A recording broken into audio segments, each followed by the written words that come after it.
It is a little bit brassy, do you agree? Yeah, especially like there's some bits at the top that are really brass. How do you feel about the color? I like the colour, I like the blonde, I like standing out, but it's like hard to upkeep.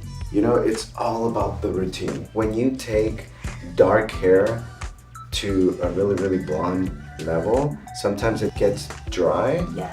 And that's why with these, products, this new routine, that dryness is gonna go away. It's gonna cancel the brassiness out.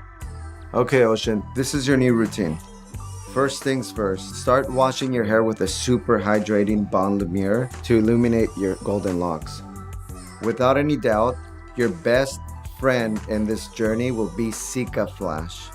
To deeply moisturize and fortify your hair, leave it in for 3 minutes. Once a week, assure that you give your hair an anti-yellowing shot with Mask Ultraviolet. Massage through the lengths and ends to make it penetrate and leave it in for 5 minutes. Since you have curly hair, apply Cica-Plasm to towel-dried hair in sections and twist the curls around your finger to add definition. If you don't have curly hair, you can apply before straightening your hair. And that's the end of the routine.